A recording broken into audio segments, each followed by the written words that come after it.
আসসালামু আলাইকুম। এটি একটি গোদরেজের সিঙ্গেল ডোর ফ্রিজ, যেটাকে আমাদের ভাষায় ডাইরেক্ট কুল বলা হয়। তো এখন আমি কম্প্রেসার থেকে কনডেন্সারটাকে আলাদা করছি। ফ্রিজটা খারাপ হওয়ার কারণ হচ্ছে অতিরিক্ত বরফ জমেছিল ডিপে, আর কাস্টমার বরফটাকে গলাতে গিয়েছিল। অ্যাকচুয়ালি চাকু মেরেছিল ডিপে, তার জন্য ডিপটা লিক হয়ে যায়। তা দেখতে পাচ্ছ এখন আমি ডিপটা খুলছি। এই ডিপটাকে চেঞ্জ করতে হবে এবং এর সাথে কনডেন্সার আর কম্প্রেসার অয়েলটাকেও চেঞ্জ করতে হবে। তো তোমরা এরকম ভুল করবে না। যদি অতিরিক্ত বরফ জমে থাকে তাহলে কম্প্রেসার বা ফ্রিজটাকে কিছুক্ষণ বন্ধ রাখবে। ডিপ ফ্রস্ট সুইচ দেওয়া আছে, ওটা দাবাবে, ডিপ ফ্রস্ট করে দেবে। নাহলে কিছুক্ষণ ন্যাচারালি বন্ধ রাখবে, অটোমেটিক বরফ গলে যাবে, তারপরে আবার অন করবে। তো কেউ কখনো ছুরি বা চাকু টাকু দিয়ে, স্ক্রু ড্রাইভার দিয়ে বরফ ফেটানোর চেষ্টা করবে না, নাহলে লিক হয়ে যাবে ডিপটা। ডিপ লিক হলেই তোমাদের অনেক টাকা খরচা হবে এমনি এমনি।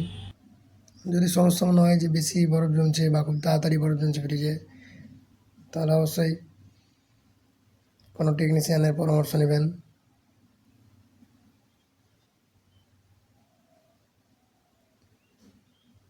এবার আমি ডিপটা লাগিয়ে নিচ্ছি। এটাকে এক্সট্রা করে ফুটো করে বার করতে হলো, কেননা ভিতর দিয়ে এর কনসিলের মতো অপশান নেই।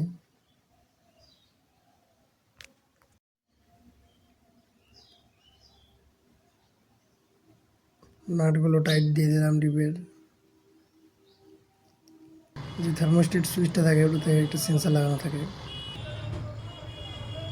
আমি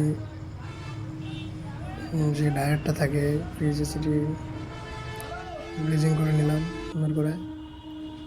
এবার ক্যাপিলারি টিউবটা লাগাচ্ছি। টিউব মোটামুটি লাগানো কমপ্লিট।